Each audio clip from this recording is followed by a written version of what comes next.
내란 특검이 윤석열에 대해 내란 우두머리 혐의로 사형을 구형했습니다. 1심이지만 다음 달 19일 국민을 상대로 반란을 일으킨 내란에 대한 법적 단죄의 결과가 처음 나올 텐데 구형과 같은 사형 아니면 무기징역이 내려질 것으로 예상이 됩니다. 사실 내란 우두머리 혐의는 사형과 무기징역, 무기궁고 이 세 종류밖에 없기 때문인데 이 범주 안에서 선고가 나올 것으로 예상이 됩니다. 오늘은 3년 7개월 윤석열 시대를 정리하는 차원에서 실록 윤석열 시대 이 책을 쓴 박진석 중앙일보 부국장을 모셨습니다. 자, 어서 오세요. 네, 안녕하십니까. 최근 나왔죠, 이거? 네. 작년 12월 중순쯤에 나왔습니다. 네. 이 책인데요. 네. 실록 윤석열 시대. 예, 비화는 좀 많이 담았습니까? 예, 뭐 나름대로. 네. 그래도 예. 이 안 알려진 얘기 실록 윤석열 시대 하면 예. 뭐 다 아는 얘기들보다는 예. 그 뒷얘기들, 예. 저 표면적으로 일어난 일에 대해서 그 물밑에서는 어떤 일이 있었는지, 네, 예. 숨겨진 얘기는 어떤 건지 이런 예. 것들이 좀 담겨져 있을 것 같아서 예, 저도 뭐 나름대로 그런 부분들을 취재해서 담으려고 노력을 많이 했습니다. 예, 저도 네. 이제 급하게나마 오늘 인터뷰하기 위해서 한번 읽어봤는데 네. 전 재밌는 내용도 있고 네. 뭐 아는 내용도 있고 네. 처음 보는 접하는 내용도 있었는데 예. 잘 안 알려졌던 내용 위주로 한번 오늘 좀 얘기를 나눠볼까 합니다. 네. 그런데 우선 이제 좀 아쉬운 점이 네, 예. 뭐 그렇더라고 취재원의 익명 처리가 좀 너무 많아가지고 예. 이 얘기를 전한 사람이 누구였는지 네. 알려졌으면 예. 그것까지 돼 있었으면 더 읽는 예. 재미가 있었을 것 같은데 네, 예. 그게 없다 보니까 좀 아쉬웠어요. 네. 뭐 익명으로 처리한 이유가 좀 있습니까? 예. 저희가 이 책을 먼저 염두에 두고 이거 기획을 시작한 것이 아니고 저희 중앙일보에서 하는 유료 구독 서비스 더중앙 플러스라는 그런 플랫폼이 있는데 네. 거기에 장기 연재를 할 연재물로 이걸 먼저 기획을 했고요. 네. 처음에 뭐 한 50회, 60회 정도 하자. 네. 그렇게 얘기가 돼서 만날 수 있는 분들은 최대한 만나보자 네. 해서 일단 쫙 만났어요. 만났는데 잘 아시겠습니다만 비록 이제 윤석열이 몰락은 했지만 저희가 만난 분들이 다 그 윤석열의 측근의 네. 참모 그런 분들이고 또 게다가 저희가 취재를 하고 있을 때가 한창 특검 수사가 진행되던 상황이고 그러니까 굉장히 조심스러우신 거예요. 그렇겠네요. 그러니까 윤석열 주변에 있는 사람들은 어쨌든 간에 근무를 같이 했던 대통령실 참모들이거나 내지는 굉장히 가까웠던 뭐 윤핵관이거나 그러면 이게 거기에 대해서 시시콜콜 다 밝히는 거에 대해서 조금 이름이 공개됐을 경우에 자기들이 좀 민감하게 받아들이는 부분도 있을 것 같고 또 하나는 이게 검찰 특검 수사가 진행 중이니까 여기에 미칠 수도 여파가 미칠 수도 있고 그 화살이 다시 부메랑 돼가지고 날아올 수도 있고 그래서 사실은 그 수사 대상이 돼야 되지 않나 싶은 분들도 꽤 있었어요. 저희 취재 대상 중에. 근데 그런 부분들 때문에 굉장히 꺼렸고 그러면 저희가 이제 실명으로 응한 분들만 가지고 쓰자니 뭐 몇 회 못 할 것 같고요. 그래서 저희가 좀 아쉽지만 그런 결정을 내린 거죠. 익명으로 하더라도 최대한 풍성한 이야기를 담아보자. 그래서 뭐 조금 익명을 많이 썼는데 그 부분은 좀 양해를 부탁드리겠습니다. 그런 점은 충분히 이해가 가는데 이제 그 화자가 말해준 사람이 누구냐에 따라서 그 얘기의 신뢰도도 생기고 또 이게 어떤 배경에서 나왔구나 하는 것도 조금 더 이해하는데 도움이 됐을 텐데 하는 좀 아쉬움이 있었다. 뭐 충분히 받아들일 수 있는 지적입니다. 그러니까 핵심 증언자들은 아까 얘기 중에 잠깐 언급이 됐는데 주로 대통령 주변 사람들인가요? 그렇죠. 저희 취재팀 그러니까 공동 저자들을 조금 소개하면 여기 현일운 김기정 중앙일보 기자가 있는데 이 친구들이 20대 대선 전부터 그전에는 물론 법조부터 시작했고요. 쭉 그 윤석열을 따라가면서 그 대통령실까지 같이 출입 기자로 했던 친구들이에요. 그러니까 이 친구들이 윤석열 용산 참모들이나 말씀하신 윤핵관이나 아니면 뭐 이 정부의 강요 뭐 또 검찰 출신 인사들 잘 알고 있어서 그런 분들이 주로 취재원이 됐습니다. 그 중에는 뭐 말단 행정관 출신도 있고 아주 높은 지위에 있었던 분도 있고 아주 네. 다양합니다. 예. 예. 취재 보니까 어떻던가요? 좀 안 알려져 있던 얘기, 그러니까 네. 물 밑에서 돌아가는 얘기, 표면하고 달리 네. 그런 얘기들이 좀 많이 있었습니까? 예. 많이 있었는데 네. 그것들을 정리하는 작업은 또 뭐 잘 아시겠습니다만은 그 나온 것들을 쭉 늘어뜨려서는 네. 기사가 되지 않는 것이니까 주제를 잡아서 나름대로 그렇게 순차적으로 이렇게 보도를 하고 있고요. 네. 지금도 보도 중이죠? 예. 네. 그래서 그 중에서 22회차를 묶어서 이 책이 일단 나온 거고요. 사실은 이게 실록 윤석열 시대 1인 겁니다. 그러니까 공동정권의 1060일의 기록인데 여기에 다 담긴 게 아니고 일부 지금까지 보도된 내용을 일부 정리해서 여기에 담았다 맞습니다. 이렇게 보면 될 거고 그러니까 보면 사실은 대통령 취임 직전까지를 그러니까 윤석열의 이제 정치 입문 시작 전부터 대선을 치르고 이제 인수위가 승리하고 인수위를 끝내는 그 지점까지. 그러면 대통령 집권 이후에는 지금 아직 안 집권 이후는 이제 저희가 1월부터 다시 이 2편을 연재를 시작했거든요. 거기서 이제 순차적으로 보도를 하고 있습니다. 근데 소위 이제 우리가 언론에서 이제 단독 기사, 특종 이렇게도 부르는 어떤 보도들이 있잖아요. 그런 정도 내용들을 중심으로 한번 다루면 어떨까 하는데 그런 비사들 중에 좀 꼽아보면 한 재밌는 거 한 2개 정도?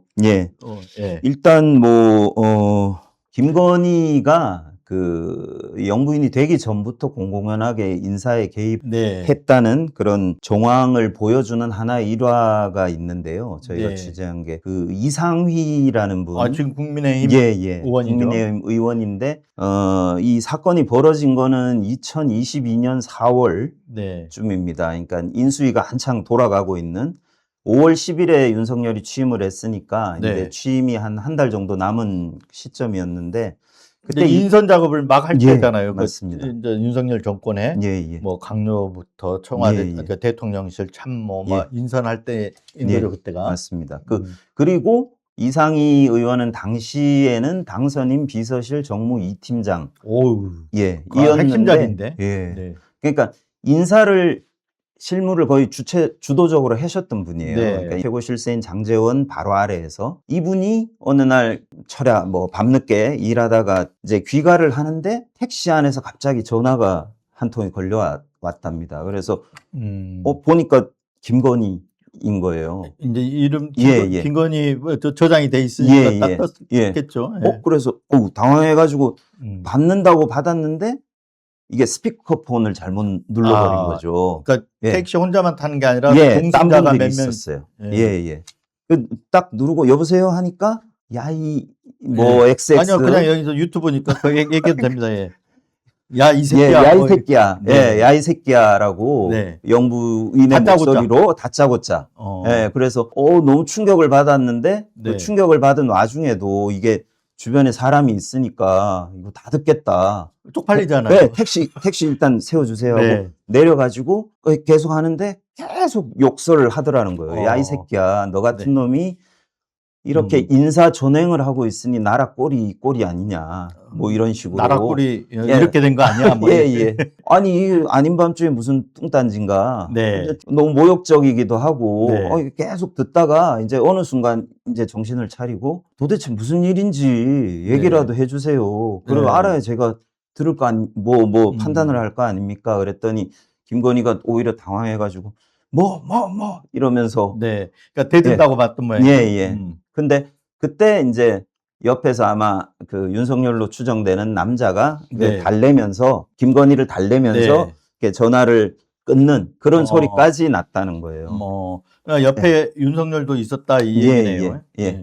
그래서 이게 너무나 충격적인 아무리 영부인이지만 자기랑 그렇게 친한 사람도 아니고 게다가 나이도 훨씬 어린 여성인데 그래서 너무 충격을 받아서 이분이 무슨 어느 정도 수위였는지 모르겠으나 높은 데서 나쁜 생각까지 할 정도였다고 하는데 일단 그 단계를 넘기고 이제 그 얘기는 예. 누구한테 들은 겁니까? 이상희 의원 직접 얘기를 한 건가요? 아니요. 아니면? 저희가 이상희 네. 의원한테 그 요청을 드렸는데 네. 자기는 입이 없다. 본인 입으로. 그러면서 얘기를 잘 안 하셨어요. 그러니까 비서실 근무를 했기 때문에 예. 뭐 입이 없다 뭐 이런 예. 취지였던 모양이죠. 그러니까 부인은 하지 않았지만 그랬고 네. 근데 이게 저희가 알게 된 게 네. 그때 일단 택시에 같이 타고 있었던 사람도 있었고 네. 그다음에 이상희 의원이 일단 정신을 조금 차린 다음에 주변에 막 수소문을 했던 거죠. 지금 이런 일이 벌어졌는데 네. 그때 뭐 윤핵관이나 이런 분들한테 도대체 이게 뭐냐 네. 그러면서 이제 쫙 알려졌는데 그게 이제 인사와 관련된 것인데 김건희가 자기 사람들을 이른바 여사 라인이라고 불리는 사람들을 자리를 줘요. 인수위에서 이제 그 청와대 대통령실 예. 진용을 갖출 때 예. 김건희가 자기 라인 사람들을 예. 거기다 집어넣으려고 했다는 그 얘기잖아요. 지금. 그렇죠. 네. 그렇죠. 그때 또 장제원과 김건희는 약간 또 미묘한 관계가 있었던 것 같아요. 네. 약간의 그 인사에 관한 그 서로 경쟁적인. 네. 그런데 그러니까 장제원한테 바로 민원은 못하고 이상희한테 네. 그러니까 특정한 분이 계세요. 그분이 김건희하고 연결이 닿는 그러니까 사람이 김건희가 네. 아니요. 김건희가 이 사람을 좀 좋은 자리 주세요라고 보냈어요. 이상희한테. 그리고 이상희도 그분을 조금 알아서 빨리 자리 좀 주세요 했는데 그게 좀 뭐 일하다 보니까 좀 늦어졌던 거고 네. 그러고 그때는 장제원은 또 장제원대로 김건희와 이상희가 자기를 뭐 제끼고 뭐 무슨 인사를 할까봐 네. 막 되게 경계를 했다 그래요. 그러니까 이상희는 그런 상황이니까 좀 중간에 껴가지고 네. 인사를 빨리빨리 못 내준 거죠. 그러니까 그분이 와가지고 아니 왜 내 자리 빨리 안 내주냐 네. 했는데 아야 뭐 지금 그렇게 쉬운 게 아니다. 인사는 네. 정식 개통을 거쳐야 되고 정식 개통은 장제원과 나다. 네. 이렇게 얘기를 했는데 그 얘기를 김건희한테 가서 이제 얘기를 한 거죠. 얘기를 해버린 거죠. 그러니까 그 얘기한 사람이 혹시 예. 박 기자하고 저가 같이 아는 사람 모르겠습니다.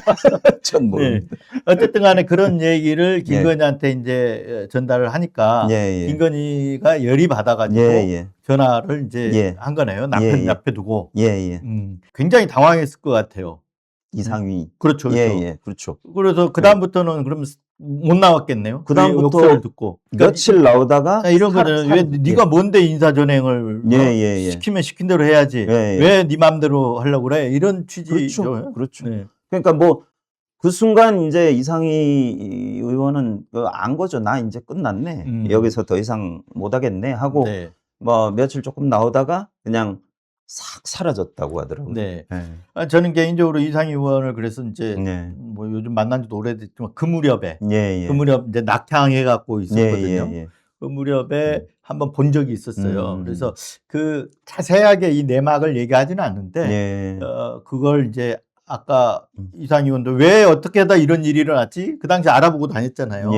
그런 부분에 대해서 좀 하소연하는 얘기를 잠깐 뭐 언급은 하는 걸 들었거든요. 근데 그렇게 충격이 큰 일이 있었는지는 몰랐고 찾았다 정도만 알았지. 그 이제 물밑에서 그런 욕설까지 있었다 이런 부분은 이제 저도 몰랐었는데 책을 보니까 그런 내용이 등장하더라고요. 그러니까 이게 좀 더 충격적인 게 윤석열은 욕설하는 게 뭐 신기한 일도 아니지만 김건희의 욕설에 관한 내용은 거의 처음 있는 그런 거인 것 같아서 저도 이거 뭐 취재 내용 보고 상당히 처음에는 좀 충격적이었죠. 근데 이상희 의원이 예를 들어서 만약에 그게 사실과 다르다 그러면 중앙일보 전화했겠죠. 그럼요. 전화해서 이건 아니다라고 얘기를 했을 텐데 그런 거 없는 걸로 봐가지고는 취재된 내용을 인정하는 거다라고 뭐 저희는 그렇게 생각하고 있습니다.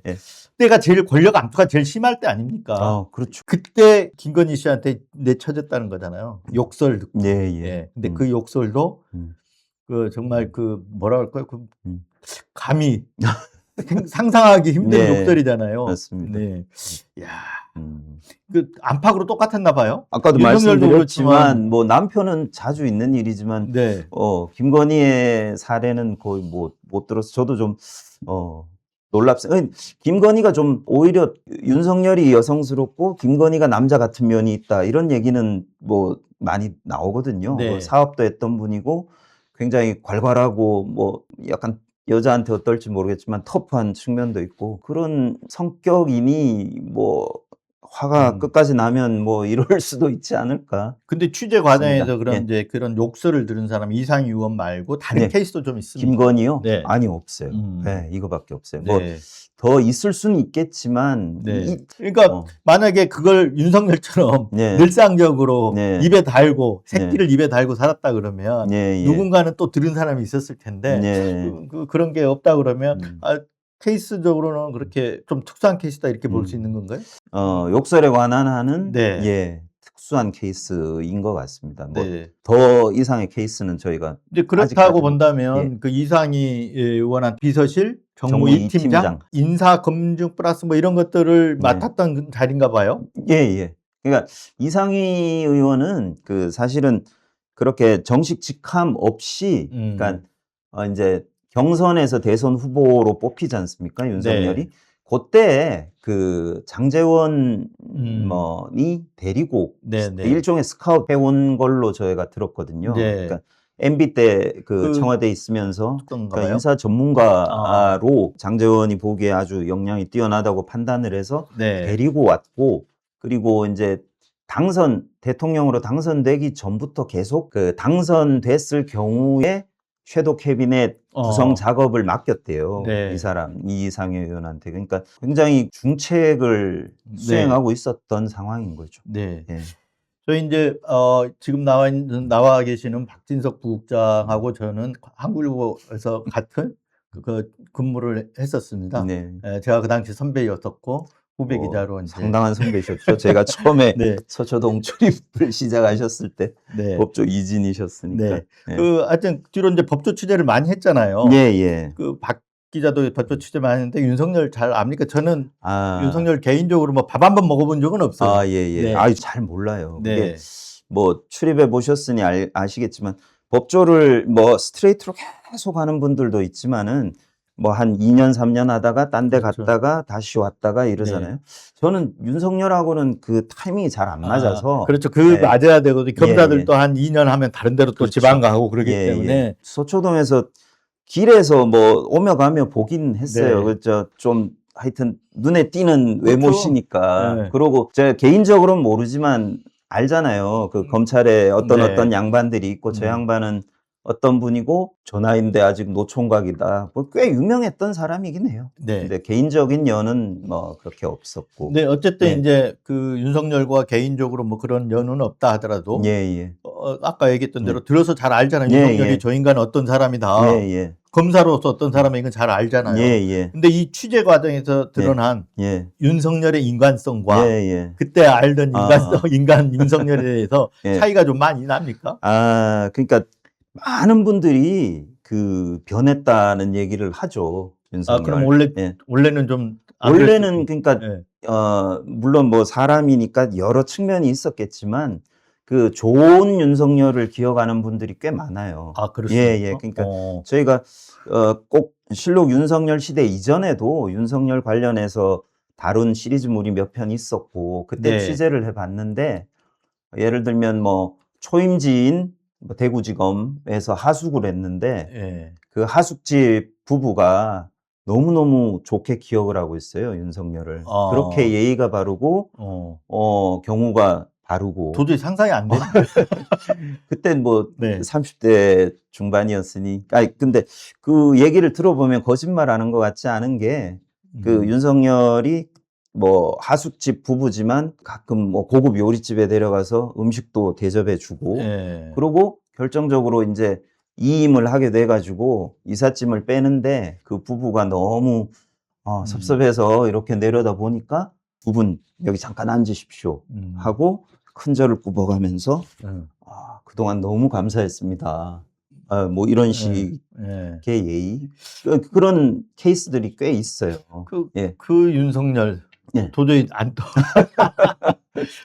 보통 이제 그런 부분은 저도 처음 듣는데 제가 들은 거는 그 룸살롱에서 구두에 술 따라가지고 막 매기고 돌려면 네. 이 얘기만 이런 예. 쪽으로만 지금 기억하고 아니, 있는데. 물론 뭐 그런 면도 있겠지만. 이 검사가 되면서 그때는 네. 초임이었다는 거잖아요. 예. 사회적 어떤 정의도 실현하고 나름대로 이렇게 네. 그런 마음가짐이 있었나 봐요. 예. 근데 이게 검사 생활하면서 점점 바뀌었나 보죠. 그러니까 하여튼 좀 예. 그런 측면의 얘기도 많아요. 예를 들어 말도 워낙 거칠고 네. 하여튼 여기자 앞에서도 그냥 성적인 얘기를 음. 막 하고 욕도 많이 하고 뭐 분명 그런 것도 있는데 네. 제가 말씀드리고 싶은 건 그런 측면이 있는 반면 이렇게 좋게 기억하는 측면도 있었다는 거죠. 네. 그때는. 네. 근데 점점 이제 거물이 되고 대통령이 된 이후에는 다들 입을 모아서 하는 게 뭐 이제 우리가 다 아는 윤석열. 네. 독선적이고 네. 독단, 독순. 막말하고 네. 술 먹고 그런, 그러니까 누가 뭐 거슬리는 얘기만 하면 그냥 경고하고. 해가지고, 예. 네. 그래서 못하게 하고. 그러니까 그런 부분이 이제 결국은 나라를 다스리는 지도자로서는 뭐 미달인 부분이 있고, 또 하나 약간 의외라고 할 만한 거는 여성적인 부분이 있다. 그게 뭐냐면 그 참모 중에 그 아까 김건희 얘기하면서 대통령이 여자고 네. 영부인이 남자다. 네. 이런 얘기를 하는 분들이 꽤 있어요. 그러니까 그게 뭐냐면 생각보다 겉으로는 뭐 이러지만 굉장히 예민하고 소심한. 그러니까 예, 예. 한마디로 이렇게 예. 겉은 마초고 겉은 마초인데 속은 찌질이다. 찌질이라기보다 네. 그러니까 하여튼 소심하고 겁쟁이라는 거 아닙니까? 뭐 지금. 그런 건데 제가 하고 싶은 말은 국정을 운영하는 데 있어서 안 좋게 발현되는 경우가 있어요. 그러니까 어찌 보면 그것도 기존의 관념이랑 비슷한데 가오. 난 가오상하는 거는 싫다. 그러니까 예를 들어서 쟤 되게 마음에 안 드는데 면전에서 대놓고 쟤를 안 깨고 면전에서는 칭찬하고 다른 삼자를 시켜서 쟤를 깨게 하는 그런 면모가 꽤 있었다고 하더라고요. 네. 그러니까 그 당사자 입장에서는 좋은 말을 들으니까 난 신임을 받는구나 하고 있다가 갑자기 뒤통수 맞는, 그것도 국정의 리더로서는 굉장히 안 좋은 덕목이라고 저는 생각하거든요. 근데 아까 안팎으로 똑같다는 게 제가 책 보다 보니까 또 처음 나온 부분 같은데 이게 안철수하고 처음에 이제 손을 잡고 정권을 창출한 거 아닙니까? 맞습니다. 근데 인수위 때부터 이게 깨졌다면서요. 이게 깨지는데 그때 가교 역할, 이 후보 단일화할 때 가교 역할 했던 게 이쪽에서는 안철수 쪽에서는 이태규 전 의원 그리고 저쪽에서는 장제원 의원이 이제 서로 가교 역할을 한 거 아닙니까? 근데 이태규 의원한테도 윤석열이 똑같은 김건희가 퍼붓던 욕과 같은 욕을 퍼붓다면서요. 그건 뭐 더 심한 욕. 그렇습니까? 그 어떤 내막이? 그게 서두부터 말씀을 드리면, 그러니까 아까 말씀하신 대로 그 막판에 대선 한 뭐 일주일 전인가요? 뭐 며칠 전이죠. 극적인 단일화에 합의를 해서 그때 보시면 같이 공동 기자회견문에 보면 공동 정부를 만들겠다. 윤석열, 안철수 공동 정부를 만들겠다고 그렇게 선포를 하고 그래서 당선이 됐는데, 당선이 되고 인수위 초기 인사 때까지만 해도 괜찮았대요. 그러니까 윤석열 쪽이 6이면 안철수 쪽은 4 정도는 먹었다 이런 거거든요. 그게 조금 시간이 흐르면서 이제 실무진들을 뽑을 때부터 안철수 쪽을 노골적으로 배쳐가는 움직임이 일어나기 시작했고, 결정적으로 이제 강요 인선을 하는데 그러니까 거기 보면 안철수 의원하고 저희가 인터뷰한 부분도 있습니다만은 자기가 교육부총리를 추천했고, 그러니까 자기는 큰 욕심은 없고 몇 자리 과학, 교육, 벤처 자기 전문 분야니까 거기만 좀 추천하고 나머지는 대통령 다 하셔도 된다는 생각으로 좋은 분을 추천을 했는데 카트.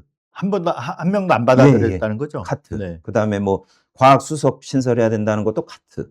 계속 그렇게 되니까 안철수 근데 안철수 의원이 그 당시에 인수위 공동위원장이나 인수위원장이에요. 인수위원장 단독 위원장인데 도 그랬다는 거죠. 그러니까 이 직함만 준 거네. 인수위원장에는 딱 직함만 줘놓고 정책만. 그러니까 100 몇 개 뭐 국정과제 이런 걸 만들었잖아요. 네. 거기는 관심이 없었던 거죠. 윤석열은. 그러니까 그것만 해라. 너는. 안철수 네. 그만 하고 그러니- 여기에 이제 인사라든가 네. 이건 내가 챙길게 이렇게 그러니까 된 거네요. 안철수 의원 표현으로는 인수위가 2개 있었다.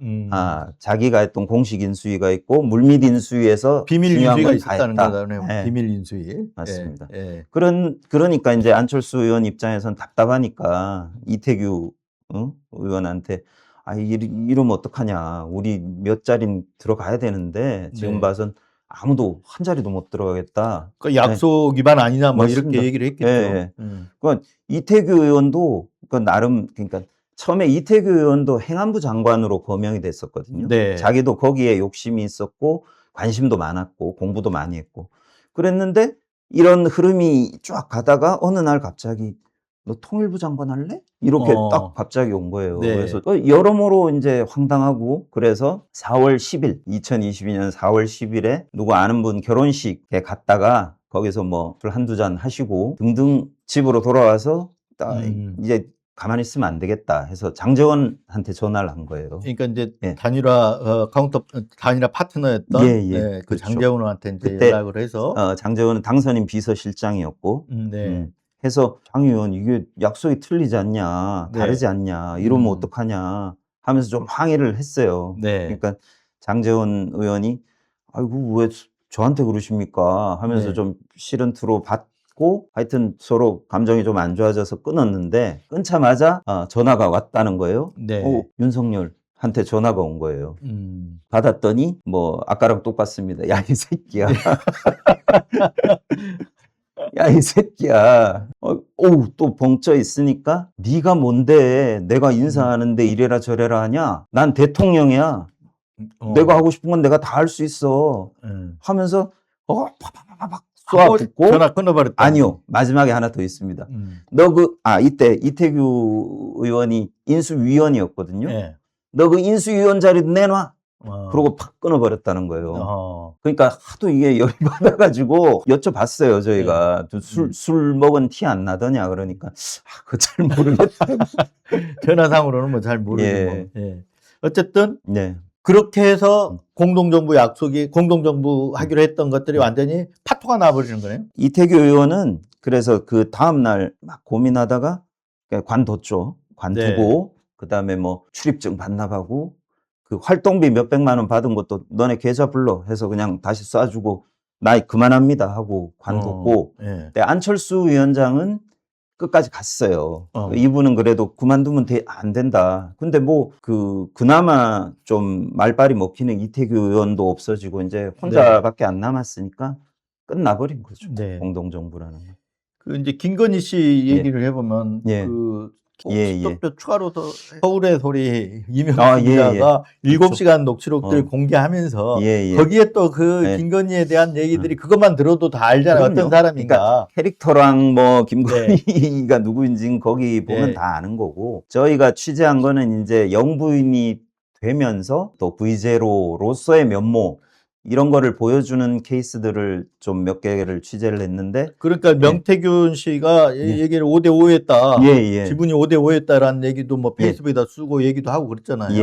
근데 실제 그 5대5를 넘어서는 V0면 더 넘어서는 거 아닙니까? 근데 그거는 제 보기에는 약간 그냥 부르기 좋은 것 같고 그 정도까지는 아니었던 것 같고요. 그래도 물론 뭐 이른바 여사 라인 쪽의 항변이긴 합니다만 실제로 보면 주로 문제가 됐던 거는 인사거든요. 그렇겠죠. 김건희는 무슨 정책에 영향을 끼치려고 했다는 뭐 그런 건 거의 없고 그러니까 인사에서 자기 사람을 좀 더 넣으려고 했다는 것 그다음에 자기가 그 대통령과 동급이다라는 식의 그런 보여주기 쇼 같은 거 그런 것들 때문에 좀 많이 지적을 받는 측면이 있었던 것 같고, 물론 뭐 월권도 하고 인사 개입도 하고 매관매직도 했죠. 근데 딱 5대5냐 하면 그거는 아닌 것 같다는 게 제 생각이고요. 근데 실질적으로 뭐 이제 김건희 입장에서는 5대5든 뭐 1%를 갖든 뭐 어쨌든 본인은 사인이잖아요. 네, 그렇죠. 대통령 영부인이라는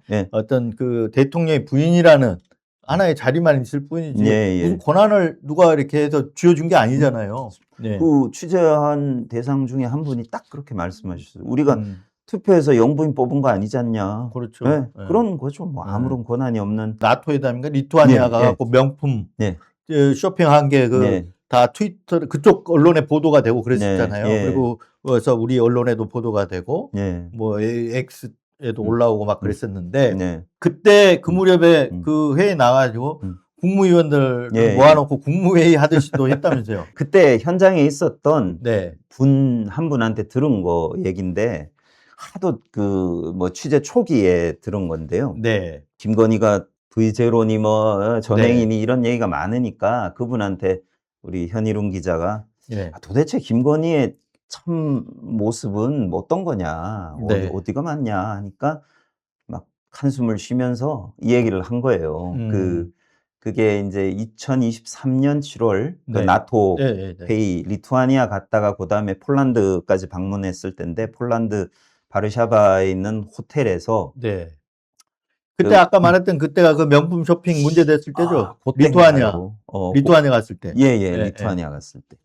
그 다음 폴란드. 예. 그러니까 그 저희 취재원이었던 분이 이제 행사 마치고 폴란드 호텔에 투숙해서 좀 쉬려고 하니까 대통령께서 부르신다고 호출이 온 네. 거예요. 그래서 뭐 깨질 일 있나 하면서 걱정하면서 갔더니 자기만 있는 게 아니고 쫙 다 불러 모았더라. 네. 그래서 아, 뭐 격려 말씀이라도 하시려나, 뭐 술 한잔 주시려나, 뭐 이러고 있었는데 윤석열이 이제 얼추 모이니까 앉아서 이제 말을 꺼내려고 딱 폼을 잡는데 그때 김건희가 네. 슬리퍼 신고 와가지고 그걸 딱 낚아채가지고 그러니까 윤석열 말하려고 예, 하는데 예. 그걸 낚아채가지고 예, 자기가 말을 먼저 딱 음, 꺼냈는데 그러니까 뭐 어떤 그러니까 요지는 그러니까 우리 정부가 잘 돼야 된다는 뭐 그런 취지인데 그 과정에서 네. 이 사람은 저 아니었으면 힘들었어요.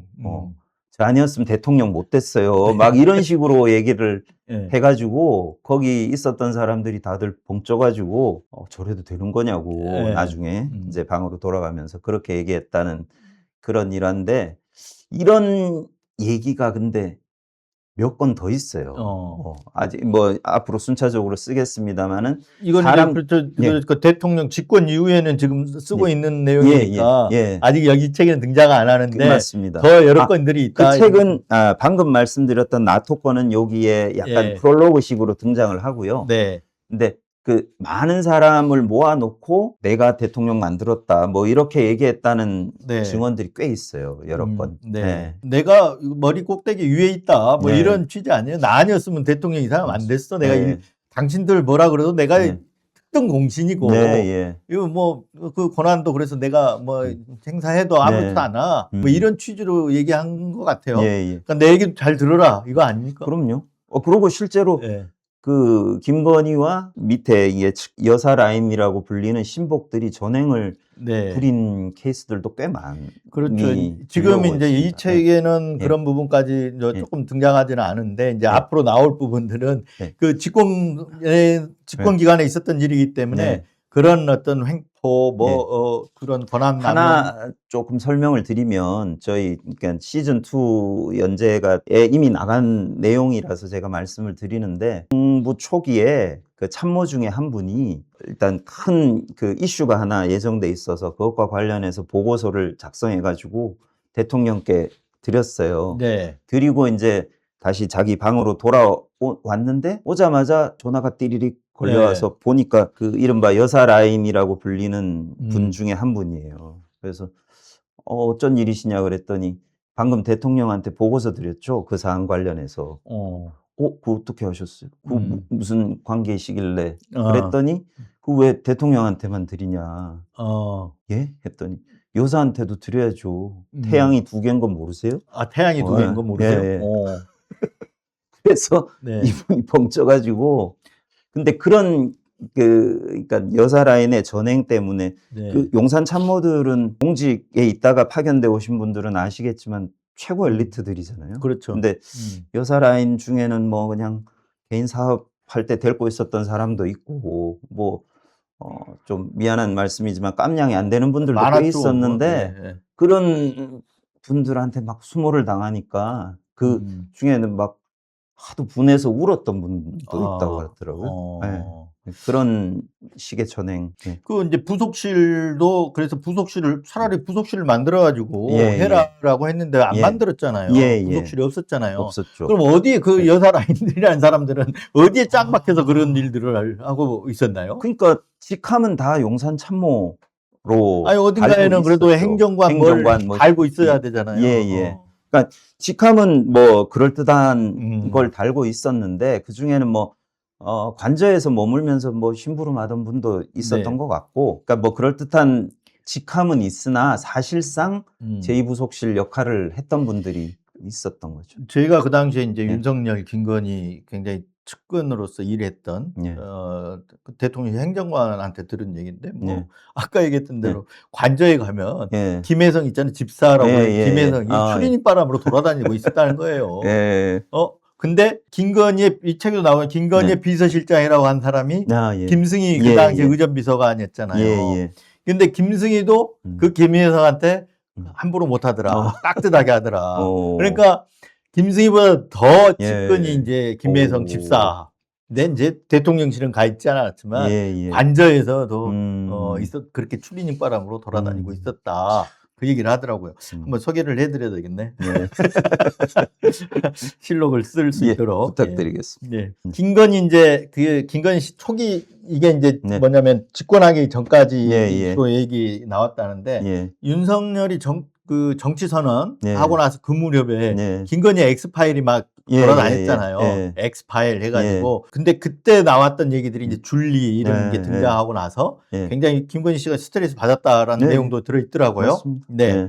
그 대목은 있는데 네. 김건희 취재해보니까 김건희 씨 줄리는 맞습니까? 그거를 지금까지 아무도 입증을 못했는데 네. 저희라고 뭐 아니, 지금 입증은 소송 하겠습니다만 그 줄리라고 예. 주장했던 분들을 예. 걸어가지고 지금 명예훼손에서 예, 예. 지금 재판받고 있고 예, 그러잖아요. 예. 뭐 깨놓고 말하면 술집 접대부 네.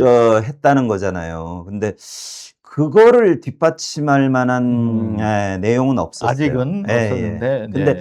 다만 저런 건 있는데, 그러니까 김건희 본인은 뭐 본인 해명이라서 다 믿을 건 못 되겠지만 내가 돈이 얼마나 많은데 내가 줄리 같은 걸 하겠냐라고 해명하고 다녔다고 하는데, 그런 그 뭐 소규모 파티장에서 네.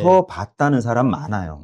그러니까 직업적인 접대부는 아니었을 수 있지만, 그러니까 이분이 그러니까 미술 쪽 뭐 얼마나 전문적인지 모르겠으나 큐레이터로 네. 활동을 했었으니까. 그리고 제가 듣기로는 그 굉장히 가깝다는 그 조남욱 전 삼부토건 네. 회장이 또 그 화랑가 쪽 사람들하고 좀 관계가 또 긴밀했다고 하고, 네. 그 과정에서 알게 됐고 소규모 모임에 약간 분위기 메이커 같은 걸로 자주 네. 데리고 왔던 것 아닌가. 일단 그 정도는 맞는 것 같고요. 네. 그런 자리에서 봤다는 분을 제가 직접 만났었으니까, 김명신이었을 시절에. 네. 네. 그 넘어까지. 그러니까 그때 김명신이었을 시절에 직접 봤다 이거죠. 예, 예. 네. 근데 그게 무슨 술집 접대부로 본 게 아니고 직업적 접대부는 아니고 예, 그런 모임 자리에 분위기를 띄우는 뭐 그런 그러니까 조남욱 회장을 따라 나오거나 예, 뭐 예. 이랬다는 예, 거잖아요. 예. 그러니까 뭐 여기서 말하는 줄리라는 게 예. 줄리였다고 한다는 게 무슨 직업적 접대부를 얘기하는 건 아니니까 네. 그런 애명을 갖고 네. 그런 뭐 분위기 메이커로 자주 술자리에 불려 나왔다 이런 그러니까 얘기 아닌가요? 윤석열과 이 줄리의 만남 예. 이것도 예. 잘 안 알려졌거든요. 예, 예. 뭐 무정스님이다, 예, 조남욱이 소개해줬다 이렇게만 알려져 있는데 정확하게는 안 알려져 있잖아요. 저는 그런 얘기를 들었어요. 네. 줄리가 사귀던 검사가 한 명 있었잖아요. 그 당시에. 그래서 윤석열이 직접 그 검사한테 줄리를 소개시켜달라 그래서 김건희 소개시켜달라 그래서 그래서 만나기 시작했다는 거예요. 그래서 그 검사가 김건희 씨한테도 한번 만나볼래? 그랬더니 김건희 씨가 오케이 해서 그 만남이 시작됐다. 저는 이제 그 얘기를 들었는데 그것도 이제 관심 갖고 봤는데 그 부분은 등장을 안 하더라고요. 그러니까 저희도 무정, 조남욱 뭐 요 정도만 알고 있고, 그리고 윤석열의 대학 동기였던 그 법조인 한 분도 너무 궁금해서 조남욱 회장한테 직접 물어봤는데 뭘 할래? 그래? 그런 걸 요렇게만 해서 더 못 물어봤다고. 하더라고요. 그러니까 어쨌든 간에 뭐 윤석열과 조남욱 회장이 뭐 하여튼 골프도 치고 예, 다니고 예, 그랬잖아요. 예. 네. 그렇기 때문에 그 3자가 같이 만나는 자리도 분명히 있었던 것 같기도 하고. 예, 예. 근데 이제 첫 만남이 어떻게 이루어졌냐, 예. 결혼까지 가게 됐는지 이 부분에 대해서는 조금 그냥 네, 집안에서 그것까지는- 반대 많이 했다고 하지 않습니까? 아, 예, 예. 예. 반대는 많이. 그러니까 저 부모님, 윤석열의 부모님, 특히 어머님이 네. 되게 그 예비 며느리의 학벌을 중시하는 분. 그러니까 윤석열이 서울법대 나오고 예, 뭐 예. 그래서 사법시험 통과해갖고 검도 내고 했으니까 예. 뭐 거기에 맞는 며느리를 찾았을 것 같긴 해요. 맞습니다. 네. 근데 또 다른 윤석열의 뭐 오래된 친구분 얘기로는 네. 김건희 이전에 이미 좀 한 명을 데리고 갔었대요. 이 사람하고 결혼하겠습니다 하고. 네. 근데 어머님이 바로 그 명문대 출신이 아니라고 해서 반대를 해가지고 안 된 적이 한 번 있다고 하더라고요. 네. 근데 이제 김건희를 데리고 갔을 땐 이미 51세, 52세니까 이제 마지막 여길 놓치면 이제 평생 장가 못 갈 것 같으니 네. 어쩔 수 없이 허락을 해 주셨는데, 그럼에도 불구하고 좀 미련이 있었는지 모친께서 남들한테 소개할 때는 우리 며느리 서울대 출신이라고 네. 그렇게 했다는 뭐 얘기도 있더라고요. 네. 네.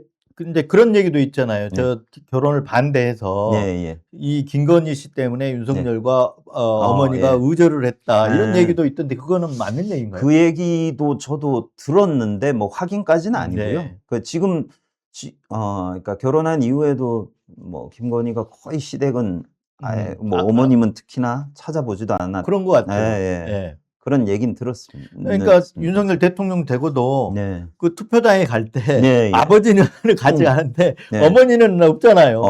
그러니까 그렇죠. 한 번도 어머니가 네. 등장한 적은 없어요. 예. 아버지는 뭐해서 뭐 예. 같이 부축하고 갔다든가 뭐 이렇게 좀 보였는데. 모친께서 건강이 많이 안 지금 좋다고. 너 병원에 뭐 입원해 있다고는 예. 들었는데요. 윤석열과 김건희 씨의 만남, 이것도 지금 만나게 된 계기가 정확하게 지금 드러난 건 없는 거예요. 맞습니다. 지금 뭐 지금까지는 알려주기로는 조남욱 회장이 뭐 소개했다 했는데 그것도 아닌 것 같고, 저는 아까 제가 말한 부분 맞을 것도 같아요. 왜냐하면 저도 이제 그 윤석열 주변 사람한테 들은 얘기니까. 그러니까 그것과 관련해서 뭐 만남의 발단은 모르겠으나 하여튼 초기에는 굉장히 사랑했던 건 맞는 것 같고요. 줄리를. 줄리 김건희를 사랑해. 옛 검찰 간부 한 분이 해준 얘기인데, 소개팅을 자기가 시켜주려고 그랬대요. 그것도 유명 여배우. 여배우, 뭐 실명을 말씀드리긴 좀 그렇습니다만. 그러니까 이름만 대면 알만한 여배우라는 거죠. 해서 이분하고 소개팅 한번 하세요. 그랬더니 안 한다고. 그 전에 뭐 왜 윤석열이 김건희 여사 만나기 전에 한 소개팅을 여자를 한 150명 정도는 소개팅을 했다는 얘기도 있거든요. 그랬는데 갑자기 안 하겠다고 하니까 왜 그러냐. 이 배우 알잖냐. 되게 이미지가 참한 배우거든요. 그것도 학교도 괜찮은데 나왔고. 이상하다 하면서 계속 권하니까, 그때 제가 사실은 조금 나이 어린 여자를 지금 만나고 있는데 그거가 잘 안 되면 그때 부탁드릴게요 하면서 거절을 했다. 그게 김건희 씨다. 이런 거죠. 예. 그러면 그 무렵에 결혼을 2012년인가 했죠? 2012년 3월인가 뭐 한 걸로 기억하는데. 그러면 한 2011년쯤 됐을 때 일이겠네요. 이제 또 궁금한 게 이 윤석열, 김건희, 한동훈, 이 세 명은 뗄 수 없는 관계들이었잖아요. 지금이야 뭐 한동훈과 윤석열의 견원지간처럼 돼 있는데 과거에는 그 세 명이 이게 찰떡궁합이었잖아요. 그래서 저희가 이제 뉴스버스 했던 고발 사주 사건 할 때도 그게 윤석열, 김건희, 한동훈의 명예훼손을 고발해달라고 지금 국민의힘이 고발장을 보낸 거잖아요. 그 정도로 이제 가까웠던 사이인데 한동훈과 윤석열은 어떻게 인연이 됐고, 이 결정적으로 이렇게 대립관계, 갈등관계 이렇게 된 계기들은 뭡니까? 처음 만났을 때는 왜 윤석열이 잠깐 변호사 한 1년 했었잖아요. 관두고. 그 한동훈 뭐 예전에 뵀을 때 얘기가, 한동훈 처음 그 초임으로 서울지검 형사부부에 있을 때 피의자의 변호인으로 왔다는 거예요. 윤석열이. 그래서 처음 인사를 했고. 그러니까 윤석열이 잠깐 태평양에선가 그 변호사 활동을 한 적이 있었죠. 맞습니다. 한 1년 정도 했나? 맞습니다. 그때 자기는 그렇게 기억하고, 그 다음에는 뭐 이제 다시 복귀해서 중수부에서 같이 수사하면서 네. 쭉 친하게 지냈고 그래서 뭐 결국은 윤석열 입장에서는 제일 네. 일 잘하는 자기가 데리고 쓰기 좋은 후배였던 거죠. 그냥 네. 계속 데리고 갔죠. 특검에도 데리고 갔고 중앙지검에도 데리고 갔고 대검에도 데리고 갔고. 그러니까 윤석열이 있는 곳에 한동훈이 있다. 네, 예. 그래서 이제 정권이 바뀌면서 한동훈은 아주 큰 롤을 할 것이다라고 다들 네. 그렇게 짐작을 했는데 그게 법무장관일 거라는 생각까지 한 사람은 많이 없었어요. 맞아요. 법무장관 임명할 때도 예. 상당히 예. 쇼킹했죠. 예. 그래서 한동훈이 가면 서울중앙지검장을 예, 가거나 맞습니다. 잘해야 그거가 검찰총장. 그렇죠. 예. 가라면 검찰총장하거나 예. 서울중앙지검장일 거다라고 예. 했는데 예. 법무부 장관을 보내서 상당히 쇼킹했잖아요. 그 막판에 그 인사 막판에 아주 제일 하이라이트 네. 서프라이즈 같은 사건이었죠. 네. 근데 그게 사실은 굉장히 일찍 결정이 됐다고 해요. 근데 그거를 계속 그 인사는 윤석열이 결정한 겁니까? 예. 김건희가 결정? 윤석열이 결정한. 그 인사는. 예, 물론 그거에 대해서도 예. 김건희가 점지했다는 분들도 있지만 뭐 저희가 취재하기로는 윤석열이 내린 결정이고 김건희가 반대를 안 한 거네요, 그러면. 반대를 안 했는데 네. 그 저희 책에도 나옵니다마는 탐탁지는 않게 생각했다. 근데 그 이유를 예. 정확히는 그때 심리는가 어떤 거였는지 그때는 한동훈과 그렇게 사이가 나쁘진 않았던 때였거든요. 그렇죠. 근데 이게 그 법무장관 자리는 좀 과한 거 아닌가라는 것인지 그 전에 네. 그 얘기부터 하면 그 김건희가 조언을 구하던 분이 있었는데 그분한테 어느 날 전화가 네. 왔고 그 한동훈 법무장관 어때요? 라고 물었대요, 김건희가. 그래서 이분도 뭐 미처 생각하지 못했던 수니까 오, 좋네요. 서프라이즈하게 아주 좋은 수네요. 했더니 왠지 그래요? 하면서 끊었다는 거예요. 그래서 몇 년 뒤에 그러니까 오히려 이제 그걸 확인받으려고 했을 것 같네요. 거기 보내면 안 됩니다. 라고 했으면 그 반대의 명분을 만들 수 있는 건데 뭐 좋습니다라고 나오니까 그래요 하고 이제 끊었다는 거잖아요.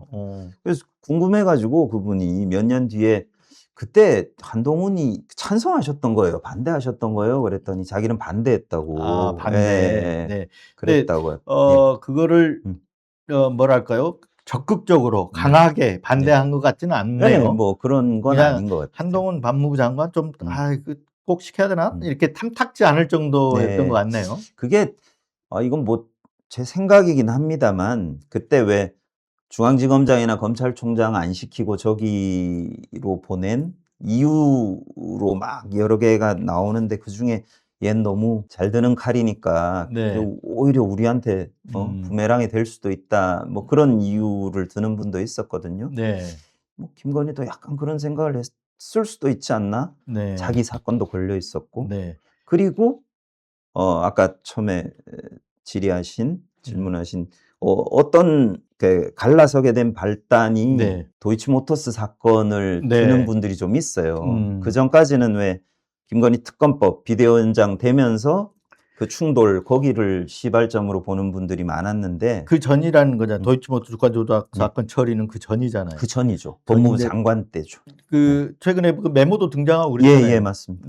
사악한 한동훈이 그 뭐 친한계 쪽 분들은 법무장관 시켜주고 네가 이 도이치모터스 사건 스무스하게 잘 말아먹어라 라는 거였는데 처리를 안 했단 말이죠. 계속 틀어주면서. 근데 그런 것 같아요. 한동훈은 내가 해줄 만큼 해줬다라고 생각하는 것 같아요. 그게 뭐냐면 그 윤석열 징계 처분을 정직 2개월 먹었잖아요. 그러면서 행정소송이 계속 되고 있었잖아요. 근데 1심에서 지고 나서 1심에서 윤석열이 패소하고 나서 한동훈이 법무부 장관 가서 2심을 맡았잖아요. 2심에서 침대 축구하듯이 소송해가지고 그 2심에서 패소했잖아요. 패소하고 나서 상고를 안 했잖아요. 상고 포기해버린 거잖아요. 결국은 그러면 뭐냐면 윤석열 그래서 징계 처분을 갖다가 그냥 없던 일로 만들어준 거잖아요. 이 역할을 사실은 한동훈이 물론 이제 그때 그 차관이 했다. 뭐 법무부 차관이 맡아서 하고 자기는 이노공 차관이 했다. 자기는 뭐 장관이 그럴 수가 있습니까? 그건 아닌 것 같고 사실 그거는 한동훈이 한 역할이다. 이렇게 봐야 될 것 같은데 그런 측면에서 보면 한동훈은 나는 역할을 어느 정도 해줬다. 예, 예. 해줄 만큼 이렇게 예. 생각할 수 있잖아요. 그렇죠. 예. 예. 근데 그러니까, 저쪽에서 볼 때는 무슨 소리야, 도이치모터스까지 다 털어줘야지 뭐 이런 생각을 예. 했던 것 같아요. 맞습니다. 예. 그래서 최근 들어서는 그 비대위원장 시킨 게 뭐 걔를 잘 되게 하려고 한 게 아니고 법무부 장관에서 자르기 위해서 그런 거 비대위원장. 아니냐는 얘기도 하더라고요. 네. 그러니까 법무부 장관 바꾸기 위해서 뭐 한동훈 절로 그냥 비대위원장 보내버렸다. 자리로. 예. 예. 그러니까 그 무렵 법무부 장관에서 나갈 무렵에는 상당히 금이 가 있었던 거라고 봐야 되겠네요. 네. 네. 어느 정도 감정은 안 네. 좋았겠죠. 그랬던 상황으로 그리고 봐야 될 것 같습니다. 비대위원장 가자마자 이제 공개적으로 그렇죠. 붙어버리니까 그 이제 김건희 사건을 예. 국민 눈높이에 맞게 처리했는데 국민 눈높이 그걸로 이제 충돌이 되는 네. 거잖아요. 표면화되는 거죠 그때는. 네. 근데 그 전에 물 밑에서 상당히 앙금이 네, 있고 감정이 서로 안 좋았던 좋았던 상황이었다. 것 같고. 네. 이 관저 이전 같은 경우도 네. 이제 좀 잘 알려지지 않았는데 물론 예. 특검 수사를 했습니다. 예, 관저 예. 이전, 서울 양평고속도로 다 특검 수사를 했는데 관저 이전도 대표적으로 이제 그 내막들이 지금도 조금씩 나와요. 네, 예. 근데 여기에도 이제 무속인들이 좀 개입이 돼 있나요? 입증된 거는 그 백재권 씨가 네.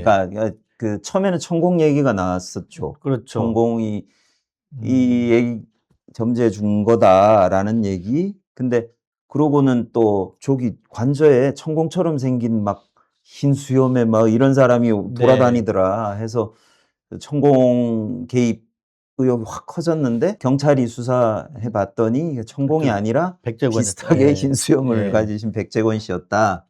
뭐 그런 거는 밝혀진 거고 그 이면의 것은 사실은 그러니까 네. 이제 제일 그랬던 게 그때 원래는 육참 총장 공관인가를 쓰기로 했었잖아요. 예. 관저로. 예. 그러다가 예. 외교부 장관 공관으로 갔는데 예. 그 도포 입고 왔다 갔다 한 사람이 다녀간 다음에 바뀌었다. 예. 이런 얘기들이 나왔었잖아요. 예. 그래서 혹시 이제 그런 어떤 무속하고 관련된 부분이 예. 있는지 예. 해서 이제 그런데 아직은 그러니까 그 다 냄새는 많은데 네. 그게 정확히 인과관계를 설명하기에는 특검팀도 일단 무속에 개입한 적은 못 찾았다고 하니. 네.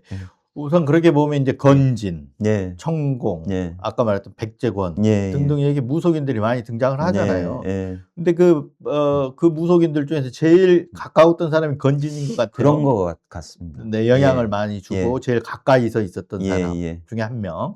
근데 그 건진이 법당에서 굿도 하고 그랬나요? 그러니까 그 굿은 이게 100% 확인된 건 아닌데, 네. 그러니까 어떤 굿이냐고 하면 윤석열 당선 기원 굿을 네. 그 강남 어딘가에서 했다라고 네. 말하는 분이 있었어요. 근데 그게 저희가 복수 확인이 안 돼서 네. 조금 조심스럽긴 합니다만은, 근데 건진이 그때 역삼동 그러니까 뭐라고 해야 되나요? 자택에 그 지하에 법당이 있다고 그러잖아요. 거기서 사실은 때 비선 선거 조직이 몇 군데 있었어요. 그 중에 건진이 있던 데가 양재동 팀이라고 불렸던 그런 비선 조직이 있었고, 거기에 중심이 처음에 그 역삼동 그 법당이었는데 너무 좁아서 나중에 그 서희건설에 그 양재동 타워. 넓은 곳으로 옮겼죠. 그거 뭐 돈은 냈는지 그런 건 아직 밝혀봐야 될 문제지만, 뭐 서희건설은 또 나중에 계속 언급되는 곳이니까. 그러니까 그 언저리에서 그때 비나이다 하면서 당선 귀원굿을 했다라고 말하는 분이 있었어요. 했겠죠, 뭐. 했겠죠. 직업이 그러니까. 네. 자, 뭐 마지막으로 이제 윤석열 시대 여기 보면 책 보면 1060일로 공동 정권의 1060일 실록 윤석열 시대 이렇게 돼 있는데 이 윤석열 시대 1060일을 저 뭐라고요? 한 문장으로 규정한다면 이 윤석열 정부를 관통하는 핵심 키워드라 그럴까요?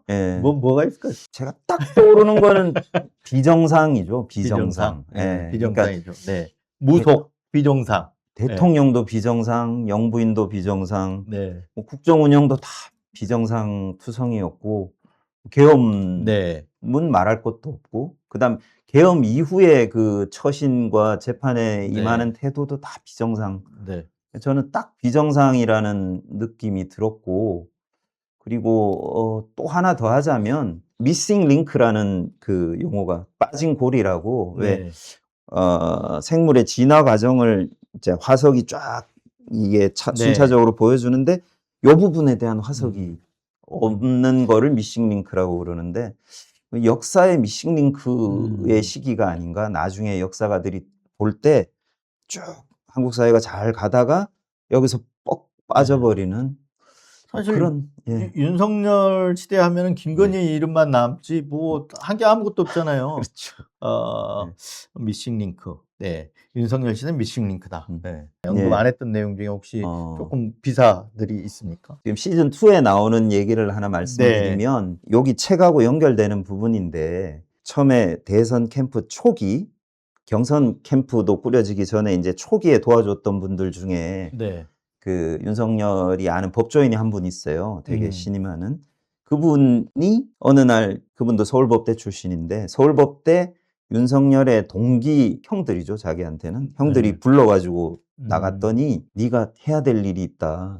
네. 김건희하고 꼭 이혼시켜라. 이혼시켜라. 이런 거예요. 이 양반이 황당하잖아요. 아니 형들이 얘기해요. 왜 날 시켜요 그런 거를. 아무도 못 하잖아요. 그래서 이혼시켜야 된다는 사람들이 좀 있었죠. 있었는데 윤석열이 예. 정상적으로 대통령이 되려면 대통령이 되고 예. 대통령이 돼서 정상적으로 이렇게 국정 운영을 한다든가 하려면 예. 김건희랑 떼어놔야 된다. 예. 그래서 그러려고 그러면 이혼시키는 수밖에 없다. 그래서 그 미션을 줬다는 거잖아요. 예. 근데 뭐 결국 예. 아니 형들이 하라고 형들이 친구 아니냐 해서 결국은 안 됐는데 윤석열 얘기도 못 꺼냈겠네요. 그럼요. 근데 저희가 취재해 보니까 윤석열 본인이 취임 직전에 나 이혼할랜다라고 했던 사건이 하나 있었어요. 아, 그렇습니까? 예.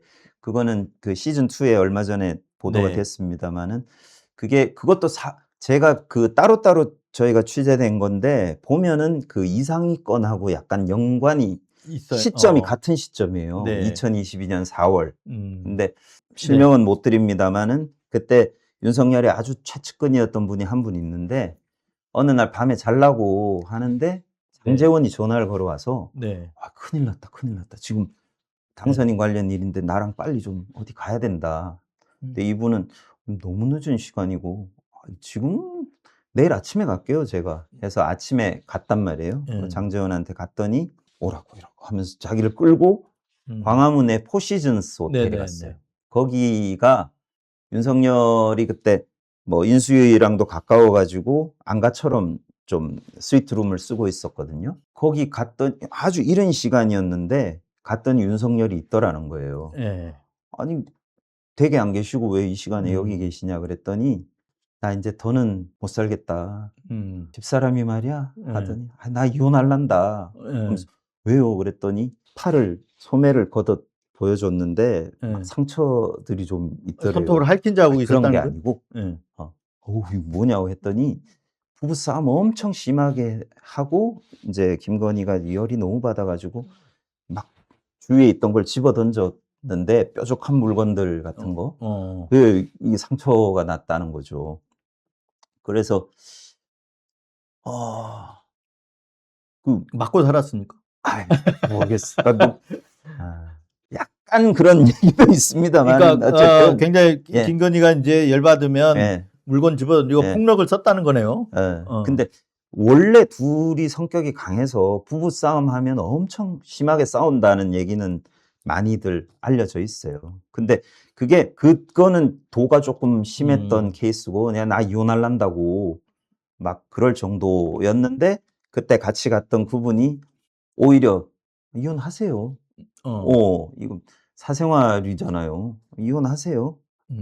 그리고 하려면 취임하기 전에 하세요. 취임하기 전에. 그러니까 이제 윤석열이 오히려 좀 당황해가지고 뭐 좀 생각하는 듯 하더니 딱 2주가 지나니까 완전히 또 김건희한테 포섭이 돼가지고 우리 마누라가 1등 공신이고 뭐 그랬다는 그런 얘기가 있습니다. 왜 그러면 그때 싸움의 발단은 뭐였는지 그건 좀 취재가 그거는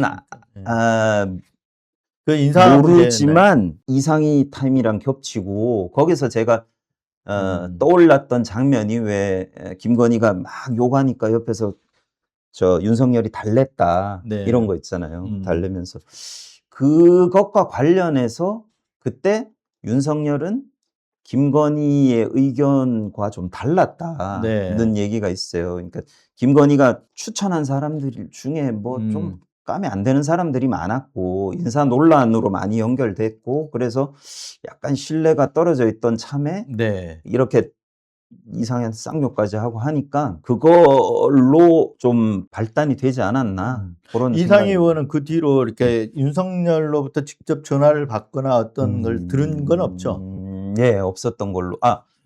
네, 사과나 뭐 그런 건 아니요, 없었다고. 사과는 없었지만 예, 윤석열이 너 예. 나가야겠다라든가 뭐 이런 얘기를 들은 건 아니요. 그러니까 없었다고 김건희 해요. 얘기로 끝난 거잖아요. 예, 예. 그러면 그 지점에서 좀 의견은 달랐을 수 있겠네요. 예. 네. 예. 누구는 뭐 그게 이제 부부싸움이 사적인 영역에서 네. 이제 뭐 초를 치면 약간 권력투쟁 양상으로 바뀌는 시발점이 아닌가 내부에 뭐 너무 거창할 수 있습니다만 공적 영역의 인사를 가지고 이제 부부싸움이 시작되는 그 부부싸움이 윤석열과 김건희 네. 그 소위 말하면 네. 권력 싸움 아니었을까요? 그러니까 그 권력 싸움에 그렇죠? 인사 가지고 그러니까 이 나는 네 사람을 예. 많이 넣어야 되는데 맞습니다. 자꾸 이제 예, 공적 예. 라인에서 차단시키고 예. 하니까 예. 그 이제 대통령 힘으로 제압을 해야 음. 자기 그 인사를 이렇게 관철시킬 수 있다 이렇게 예, 본 거 아니겠어요? 그러니까 맞습니다. 그런 권력 다툼이네. 권력 다툼의 시발점으로 저는 보입니다. 네. 예. 아, 물건을 던졌어. 쟁취를 한 거네. 네.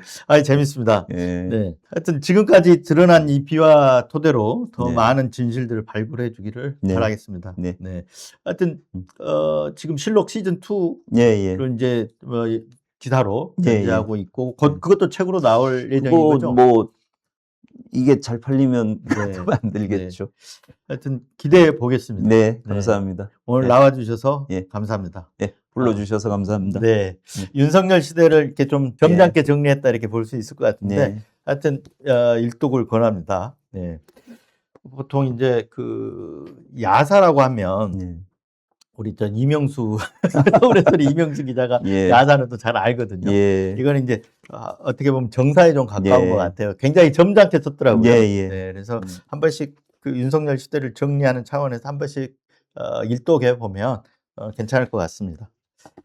자, 오늘 실록 윤석열 시대의 저자 중에 한 명의 박진석 중앙일보 부국장 모시고 얘기 나눠봤습니다.